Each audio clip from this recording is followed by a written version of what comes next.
இன்னைக்கு நம்ம பார்க்க போற ஸ்டாக் பாத்தீங்கன்னா, எனக்கு பாத்தீங்கன்னா ரொம்ப முக்கியமான ஸ்டாக். ஏன்னா கிட்டத்தட்ட ஒரு 3 வருஷமாட்டு இந்த ஸ்டாக் பாத்தீங்கன்னா என்கிட்ட இருக்கு. நான் ஒரு ரூ. 112 அந்த ரேஞ்சில நான் என்னோட ஆவரேஜ் பிரைஸ் அந்த பிரைஸ் ரேஞ்சில நான் வாங்கியிருந்தேன். இப்போ பாத்தீங்கன்னா ஒரு ரூ. 94 அந்த பிரைஸ் ரேஞ்சில இருக்கு. கிட்டத்தட்ட ஒரு ரூ. 80 வரைக்கும் கீழ வந்துச்சு. இப்போ நான் வாங்குனதுல இருந்து ஒரு ரூ. 80 வரைக்கும் கீழ வந்துச்சு. இப்போ பாத்தீங்கன்னா ஒரு ரூ. 94 அந்த ரேஞ்சில இருக்கு. கிட்டத்தட்ட எனக்கு ஒரு ரூ. 18 எவ்வளவோ எனக்கு ஆஹ் அதாவது லாஸ்ல தான் இருக்கு. அதாவது நெகட்டிவ்ல தான் இருக்கு. ஆனா இது எனக்கு லாஸ்ன்னு நான் நெகட்டிவ்னே நான் சொல்ல மாட்டேன். ஏன்னா ஒரு வருஷத்துக்கு பாத்தீங்கன்னா கிட்டத்தட்ட ஒரு ரூ. 12 வரைக்கும் எனக்கு இவன் டிவிடெண்ட் கொடுத்துட்டு இருக்கான். ஒவ்வொரு குவார்ட்டருக்கும் பாத்தீங்கன்னா ரூ. 3 வந்துரும் ஒரு ஷேருக்கு. கரெக்டா டிவிடெண்ட் வர நேரத்துக்கு பாத்தீங்கன்னா என்னோட ஷாம்பு பாக்கெட் பாத்தீங்கன்னா ஷாம்பு பாட்டில் பாத்தீங்கன்னா கரெக்டா முடியும். அவன் டிவிடெண்ட் அனௌன்ஸ்மெண்ட் பண்ணுவான், கரெக்டா ஷாம்பு பாட்டில் முடிஞ்சிடும். இப்ப டிவிடெண்ட் அனௌன்ஸ்மெண்ட் பண்ணிருக்கான், கரெக்டா ஷாம்பு பாட்டில் முடிஞ்சிட்டு கரெக்ட் அந்த ஒரு குவார்ட்டருக்கு 4 தடவை கிட்ட டிவிடெண்ட் கொடுக்கான். எனக்கும் ஒரு வருஷத்துக்கு அதாவது ஒரு வருஷத்துக்கு அவன் 4 தடவை டிவிடெண்ட் கொடுத்துட்டு இருக்கான். எனக்கும் ஒரு வருஷத்துக்கு 4 தடவை நான் கரெக்டா ஷாம்பு பாட்டில் வாங்கிட்டு இருக்கேன். இப்படி எனக்கு இந்த ஸ்டாக் பாத்தீங்கன்னா நல்ல ஒரு பயங்கர கனெக்ட். என்ன இது ஃபியூச்சர்ல என்ன பெரிய ரிச்சஸ்ட் பர்சனா ஆக்குறதுக்கு பாத்தீங்கன்னா இந்த ஸ்டாக் பாத்தீங்கன்னா எனக்கு பயங்கரமா உழைச்சிட்டு இருக்கான். இந்த ஸ்டாக்கை பத்தி தான் நம்ம இந்த வீடியோல பார்க்க போறோம். நீங்க எனக்கு சப்போர்ட் பண்றதா இருந்தா இந்த வீடியோவை சப்ஸ்கிரைப் பண்ணிட்டு வாட்ச் பண்ணுங்க. இப்ப இந்த கம்பெனி நேம் என்னன்னு பார்த்தோம்னா பிஜி இன்வைட். நிறைய பேருக்கு இந்த ஸ்டாக் பத்தி தெரிஞ்சுக்க வாய்ப்பு இருக்கு. ஏன்னா நிறைய டிவிடெண்ட் கொடுக்கறதுனால இந்த கம்பெனி பாத்தீங்கன்னா நல்லா ஒரு ஒரு எல்லாருக்கும் தெரியற மாதிரி ஒரு கம்பெனி. ஆனா இந்த கம்பெனில பாத்தீங்கன்னா இப்போ ஒரு 20-30% பாத்தீங்கன்னா பிரைஸ் மூமெண்டம் இருந்திருக்கு. அதாவது கிட்டத்தட்ட ஒரு ரூ. 80 இருந்து ஒரு ரூ. 94 பிரைஸ் வரைக்கும் எங்கேயுமே நிக்காம நல்ல ஒரு ஏற்றம் கொடுத்திருக்கு. அதனால பாத்தீங்கன்னா இந்த மொமெண்டம் பாத்தீங்கன்னா இன்னும் ஃபர்தரா கன்டினியூ ஆகுமா, என்ன பண்ணலாம் அப்படின்னு சொல்லிட்டு நம்ம இந்த வீடியோல பாத்துரலாம். என்ன பிரைஸ்ல நம்ம என்ட்ரி எடுக்கலாம், எந்த பிரைஸ்ல நம்ம செல் பண்ணலாம், இதுல இருக்கிற பாசிட்டிவான 2 விஷயங்கள் என்ன, நெகட்டிவான விஷயங்கள் என்ன அப்படின்னு சொல்லிட்டு பாத்துரலாம். இப்ப இவங்க என்ன பிசினஸ் பண்றாங்கன்னு பாத்தீங்கன்னா பவர் டிரான்ஸ்மிஷன் பண்ணிட்டு இருக்காங்க. எப்படின்னா நீங்க ரோட்ல எல்லாம் பாத்திருக்க வாய்ப்பு இருக்கு. நல்ல ஒரு கோபுரம் மாதிரி வச்சு ஒரு 4-5 ஒயர் கம்பி போயிட்டு இருக்கும், நல்ல பெரிய அளவுக்கு போயிட்டு இருக்கும். அந்த பவர் டிரான்ஸ்மிஷன் பிசினஸ் பாத்தீங்கன்னா இவங்க தான் பண்ணிட்டு இருக்காங்க. கிட்டத்தட்ட ஒரு 5 யூனிட் இருக்கு. 5 இடத்துல இந்த மாதிரி பவர் டிரான்ஸ்மிஷன் பிசினஸ் பண்ணிட்டு இருக்காங்க.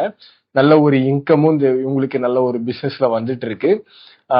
இவங்களோட பேரண்ட் கம்பெனி பாத்தீங்கன்னா பவர் கிரிட் கார்பரேஷன். அவங்க பாத்தீங்கன்னா அந்த பவர் பவர் பவர் ரிலேட்டட் உள்ள கம்பெனிலே ரொம்ப முக்கியமான கம்பெனியாட்டு அந்த பவர் கிரிட் இருக்காங்க. இதுல இருக்கிற ஃபர்ஸ்ட் பாசிட்டிவான விஷயம் பாத்தீங்கன்னா டிவிடெண்ட் தான். இதுல கிட்டத்தட்ட ஒரு 13% வரைக்கும் டிவிடெண்ட் ஈல்டு பாத்தீங்கன்னா ஒரு வருஷத்துக்கு கொடுத்துட்டு இருக்காங்க. எதனால பாத்தீங்கன்னா இவங்க ஒரு ட்ரஸ்ட் ரிலேட்டட் ஒரு பிசினஸ் போயிட்டு இருக்கனால இவங்க 90% ப்ராஃபிட்ட பாத்தீங்கன்னா நம்மள மாதிரி ஷேர் ஹோல்டர்ஸ்க்கு பாத்தீங்கன்னா டிவிடெண்டாட்டு கொடுத்துடணும். இது பாத்தீங்கன்னா ஒரு செபியோட ரூல் தான். இப்போ பாத்தீங்கன்னா கையில ஒரு 5 பிசினஸ் தான் இருக்கு. இது பாத்தீங்கன்னா ஃபியூச்சர்ல எக்ஸ்ட்ரா பிசினஸ் ஆட் பண்றாங்கன்னா இந்த டிவிடெண்ட் ரூ. 3 ஒரு குவார்ட்டருக்கு கொடுத்துட்டு இருக்காங்க. ஒரு வருஷத்துக்கு கிட்டத்தட்ட ரூ. 12 கிட்ட கொடுத்துட்டு இருக்காங்க. இன்னும் இவங்க பிசினஸ் ஆட் பண்றாங்கன்னா ஃபியூச்சர்ல பாத்தீங்கன்னா இன்னும் இன்க்ரீஸ் ஆகிறதுக்கு வாய்ப்பு இருக்கு நம்மளுக்கு டிவிடெண்டுக்கு. அது மட்டும் இல்லாம ரெவன்யூவும் நல்லா பண்ணிட்டு இருக்காங்க. உதாரணத்துக்கு எந்த ஒரு யூனிக்கான ஒரு இன்கம் வந்துட்டு இருக்கு. எப்படின்னா இப்போ ஒரு கவர்மெண்ட்டுக்கு அவங்க சப்ளை பண்றாங்க அப்படின்னா அந்த கவர்மெண்ட் பேமெண்ட் டிலே ஆயிடுச்சுன்னா அதுக்கு அவங்க எக்ஸ்ட்ரா சார்ஜஸ் போடலாம். அப்படி இருக்கும்போது லாஸ்ட் குவார்ட்டர்ல பாத்தீங்கன்னா லாஸ்ட் பினான்சியல் இயர்ல பாத்தீங்கன்னா கிட்டத்தட்ட 11 கோடி ரூபாய் அந்த மாதிரி இன்கம்லே வந்திருக்கு. அப்படி இருக்கும்போது இந்த மாதிரி ஒரு சின்ன சின்ன இன்கம் கூடும்போது நம்மளுக்கு டிவிடெண்டும் நம்மளுக்கு நல்லா வரதுக்கு வாய்ப்பு இருக்கு. இப்ப இதுல 2வது பாசிட்டிவாட்டு இருக்கிறது பாத்தீங்கன்னா புக் வேல்யூ. இப்ப பிரைஸ் பாத்தீங்கன்னா கிட்டத்தட்ட ரூ. 94 அந்த ரேஞ்சில தான் இருக்கு. புக் வேல்யூ பாத்தீங்கன்னா ஒரு ரூ. 89 அந்த ரேஞ்சுக்குள்ளே தான். பிரைஸும் சரி புக் வேல்யூவும் சரி இந்த 2 ரேஞ்சிலையும் சுத்திட்டு இருக்கு. புக் வேல்யூனா என்னன்னு கேட்டீங்கன்னா உதாரணத்துக்கு நம்மளுக்கு ப்ராப்பர்ட்டி இருக்குன்னு வச்சுக்கோங்களேன். ஒரு பிசினஸ் இருக்கு, அந்த பிசினஸ்ல இருக்கிற பொருட்கள் எல்லாமே சேர்த்து அசட்டோட வேல்யூ எல்லாமே சேர்த்து ரூ. 1,00,000 இருக்கு. அந்த பிசினஸோட மதிப்பும் ரூ. 1,00,000 தான் இருக்கு அப்படி சொல்றாங்க. அந்த பிரைஸும் ரூ. 1,00,000 தான் சொல்றாங்க. அப்படின்னா இங்க அசட்டோட வேல்யூவும் ரூ. 1,00,000, பிசினஸே நம்ம வந்து 1,00,000 ரூபாய்க்கு தான் தராங்க அப்படின்னா நம்மளுக்கு வந்து இது வந்து ஒரு நல்ல ஒரு பிரைஸா இருக்கும். அப்படி இருக்கும்போது இந்த பவர் டிரான்ஸ்மிஷன்ல பாத்தீங்கன்னா இது பாத்தீங்கன்னா இந்த புக் வழி பாத்தீங்கன்னா நம்மளுக்கு ரொம்ப அட்வான்டேஜா இருக்கும். இது பாத்தீங்கன்னா நம்மளுக்கு ரொம்ப பாசிட்டிவான விஷயம். புக் வேல்யூ கிட்ட ட்ரேட் ஆயிட்டு இருக்கு. இவங்களோட காம்படிட்டரை கம்பேர் பண்ணும்போது இதுல பாத்தீங்கன்னா புக் வேல்யூ பாத்தீங்கன்னா நம்மளுக்கு ஒரு ஒரு அஃபோர்டபுள் ரேஞ்சில தான் இருக்கு. இப்ப இதுல நெகட்டிவாட்டு இருக்கிறது பாத்தீங்கன்னா எனக்கு தெரிஞ்ச ஒரு முக்கியமான ஒரே ஒரு நெகட்டிவ் தான் இருக்கு. என்னன்னு பாத்தீங்கன்னா இவங்களோட பிசினஸ் பாத்தீங்கன்னா அடுத்த கட்டத்துக்கு க்ரோ பண்ண மாட்டேங்காங்க. கிட்டத்தட்ட ஒரு 5 யூனிட் இருக்கு. அந்த 5 யூனிட்டை வச்சுமே ஒப்பேத்திட்டு இருக்கிற மாதிரி இருக்கு. ஆனா வந்து இவங்களோட காம்படிட்டர் பாத்தீங்கன்னா இந்தியா கிரிட் பாத்தீங்கன்னா நல்லா பிசினஸ் க்ரோ பண்ணிட்டு இருக்காங்க. நிறைய யூனிட்லாம் வந்து உள்ள கொண்டு வந்துட்டு இருக்காங்க. அவங்களோட டெப்ட் டு ஈக்விட்டி ரேஷியோ பாத்தீங்கன்னா கிட்டத்தட்ட 3.5 அந்த ரேஞ்சிலேயே இருக்கு. டெட் பாயிண்ட் 3.5னா எப்படின்னா அவங்களோட மார்க்கெட் கேப் வந்து 13,000 கோடி இருக்குன்னா கடன் மட்டுமே அவங்களுக்கு வந்து கிட்டத்தட்ட ஒரு ஒரு 30,000 கோடி கிட்ட கடன் இருக்கும். அதே மாதிரி இவங்களோட டெப்ட் டு ஈக்விட்டி ரேஷியோ பார்த்தோம்னா கிட்டத்தட்ட 0.14 தான் இருக்கு. இவங்களோட கடன் பாத்தீங்கன்னா கிட்டத்தட்ட 500 கோடி தான் இருக்கு. ஆனா மார்க்கெட் கேப் பாத்தீங்கன்னா கிட்டத்தட்ட ஒரு 8,000 கோடி கிட்ட இருக்கு. கடன் வந்து பிஜி இன்வெட்ல கம்மியா இருக்கு. இந்தியா கிரிட்ல பாத்தீங்கன்னா கடன் அதிகமா இருக்கு. இந்தியா கிரிட்ல பாத்தீங்கன்னா எதனால கடன் கம்மியா இருக்குன்னா அவங்க வந்து பிசினஸ் பெருசா குரோ பண்ணல, அதனால அவனுக்கு கடன் வாங்கணும்னு தேவையில்லை. இவன் பாத்தீங்கன்னா அதிகமா கடன் வாங்குறதுக்கு காரணம் பாத்தீங்கன்னா இவனோட பிசினஸ் நிறைய க்ரோ பண்ணிட்டு இருக்கான். பொதுவாவே ட்ரஸ்ட் பிசினஸ்ல பாத்தீங்கன்னா அவன் வந்து வெளியே இருந்து பணத்தை உள்ள டெப்ட் வாங்கி தான் அவன் வந்து பிசினஸ் க்ரோ பண்ண முடியும். அப்படி இருக்கும்போது அதிகமா அவன் கடன் வாங்குறான்னா உள்ள வந்து அவன் பிசினஸ் க்ரோ பண்ணுவான். அப்படி இருக்கும்போது இவனோட ரேஷியோஸ் எல்லாமே கம்மியா இருந்தாலும் இவன் வந்து ஃபியூச்சர்ல ப்ராஃபிட்டபிள் ஆகுறதுக்கு அதிகமான வாய்ப்பு இருக்கு. ஏன்னா வந்து பிசினஸ் நல்லா க்ரோ பண்ணிட்டு இருக்கான், நல்ல இன்கம் வர பிசினஸ். ஆனா இவன் வந்து பிசினஸ் க்ரோவே பண்ணல. அப்படி இருக்கும்போது இது பாத்தீங்கன்னா ஒரு ரொம்ப நெகட்டிவா இருக்கு. ஃபியூச்சர்ல வந்து ஏதாவது 2 பிளான்ட் இந்த மாதிரி விஷயங்கள் ஏதாவது ஆட் பண்றாங்கன்னா நம்மளுக்கு வந்து நல்லா க்ரோ ஆகுறதுக்கு அதிகமான வாய்ப்பு இருக்கு.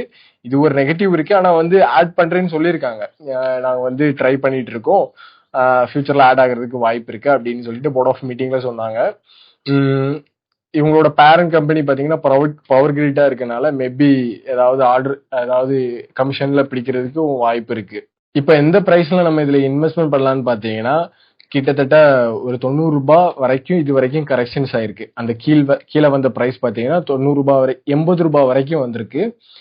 ஹையஸ்ட் பிரைஸ் பாத்தீங்கன்னா 130 ரூபாய் அந்த ரேஞ்ச் வரைக்கும் வந்திருக்கு. இந்த பிரைஸ் ரேஞ்சை பாத்தீங்கன்னா நம்மளுக்கு வந்து ஒரு பையிங் ரேஞ்ச் பிரைஸ் ரேஞ்சாவே வச்சுக்கலாம். இதை பாத்தீங்கன்னா நம்ம செல் பண்ற ஒரு மோட்டிவ்ல வாங்காதீங்க. இது வந்து நம்மளுக்கு ஒரு டிவிடெண்ட் இன்கம் காண்டி வாங்குங்க. கிட்டத்தட்ட இருக்கிற காசுல பாத்தீங்கன்னா கொஞ்சம் கொஞ்சமா இன்வெஸ்ட்மெண்ட் பண்ணுங்க. அதுக்கப்புறம் அதுல இருந்து வர டிவிடெண்ட் எடுத்து மறுபடியும் அதுவே ரீஇன்வெஸ்ட்மெண்ட் பண்ணுங்க. ஆனா வந்து இப்போ நீங்க இதுல ஒரு 14% வரைக்கும் நம்மளுக்கு நல்லா ரிட்டர்ன்ஸ் கொடுக்கான். நம்ம வந்து ஒரு 10% கடன் வாங்கி உள்ள போட்டு எக்ஸ்ட்ரா ஒரு 4% ரிட்டர்ன்ஸ் எடுத்துடலாம் அப்படின்னு நினைச்சிட்டு மட்டும் கடன் வாங்கிடாதீங்க. ஏன்னா வந்து நம்ம நேரத்துக்கு டிவிடெண்ட் கொடுக்காம போறதுக்கு வாய்ப்பு இருக்கு. பிரைஸும் பாத்தீங்கன்னா ஸ்டாக் பிரைஸும் இறங்குறதுக்கும் வாய்ப்பு இருக்கு. அதனால கடன் வாங்கி போடாதீங்க. அது மட்டும் இல்லாம மொத்த தொகையும் எடுத்து உள்ளுக்குள்ள போடாதீங்க. மொத்த தொகையும் எடுத்து உள்ள முடக்கிறாதீங்க. உங்களுக்குன்னு உங்களோட போர்ட்போலியோல பாத்தீங்கன்னா இதுக்குன்னு ஒரு சின்ன வெயிட்டேஜ் கொடுங்க. ஒரு 2%, 3%, மினிமம் 5% மேல போகாதீங்க. அந்த மாதிரி ஒரு சின்ன வெயிட்டேஜ் கொடுங்க.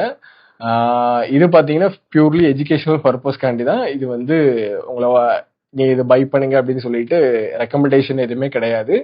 நீங்க இன்வெஸ்ட்மெண்ட் பண்றதா இருந்தா உங்களோட ஃபினான்ஷியல் அட்வைசர்கிட்ட கன்சிடர் பண்ணிட்டு நீங்க இன்வெஸ்ட்மெண்ட் பண்ணுங்க.